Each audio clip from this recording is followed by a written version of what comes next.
Ένα μεγάλο ευχαριστώ για την παρουσία σας και μάλιστα σε καιρούς τόσο δύσκολους σαν τους σημερινούς. Με τιμάει η σημερινή μας συνάντηση. Συνάντηση που είναι η αφετηρία ενός καινούριου διαλόγου. Αν εμείς επιμένουμε στα ίδια, ή χειρότερα, αν θέλουμε την επιστροφή στο παρελθόν, η ζωή που προχωράει μας αφήνει πίσω. Και εμείς είμαστε αποφασισμένοι. Δεν θα μείνουμε πίσω. Χρειάζεται πια να αλλάξουμε.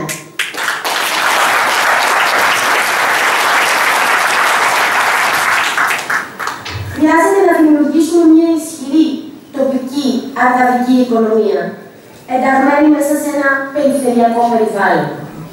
Μια οικονομία πραγματική, στηριγμένη στην παραγωγή και όχι σε φούσκες. Μια νέα οικονομία στραμμένη στο μέλλον, στραμμένη στον κόσμο. Μια οικονομία που θα δίνει διέξοδο και δουλειές στους ανθρώπους που ζουν εδώ σε αυτόν τον τόπο και να ξαναφέρουν πίσω και εκείνους που έφυγαν. Οι Αρκάδες μπορούμε. Το έχει αποδείξει η ιστορία μας. Η δική μας η αρκαδική ιστορία. Είμαστε άνθρωποι της επιβίωσης. Είμαστε άνθρωποι του φιλότιμου. Είμαστε άνθρωποι της δημιουργίας. Είμαστε άνθρωποι της παραγωγής. Με ρεαλισμό και σύνεση, σχέδιο για τον τόπο μπορεί να υπάρξει. Σχέδιο που λαμβάνει υπόψη τα ισχυρά ανταγωνιστικά του χαρακτηριστικά, αλλά και τους σημερινούς συσχετισμούς της οικονομίας. Διεκδικούμε μια χώρα.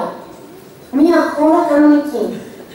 Με ασφαλή πορεία στο μέλλον, όπου, και το ξαναλέω φίλες και φίλοι, πάνω από τα κόμματα θα είναι η πατρίδα και πάνω από τις ιδεολογίες, θα είναι η κοινωνική. Από την άλλη πλευρά τώρα. Ριζοσπαστισμός, μηδενισμός, ακραίες απόψεις, ασυνέχειες και παράλογες αναπολουθίες. Η μάθεια και συνθηματολογία.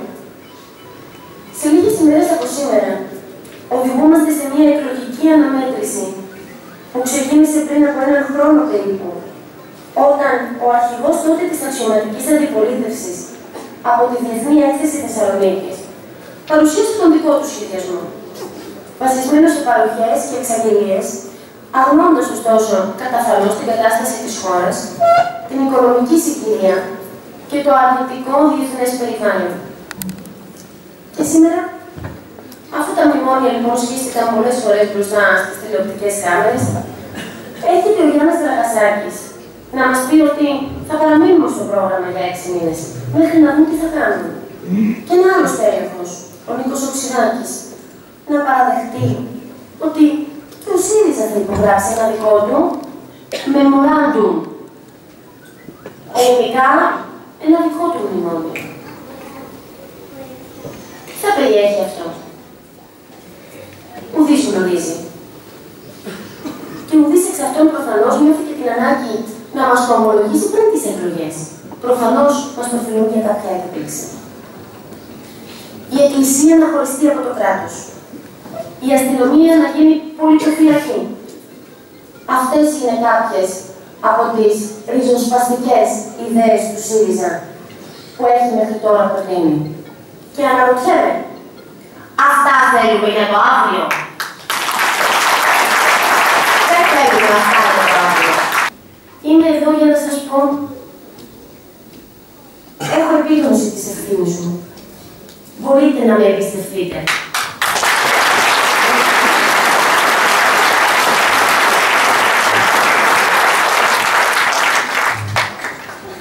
Η ψήφος σας έχει δύναμη.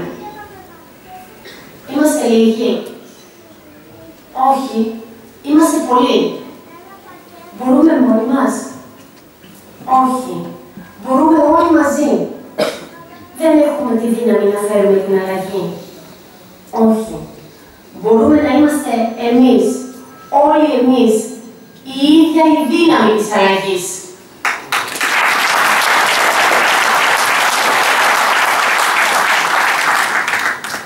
Για μια πατρίδα υπερήφανη, αυτάρκη, ισότιμη. Για μια Αρκαδία δυνατή, δυναμική, πρωτοπόρα.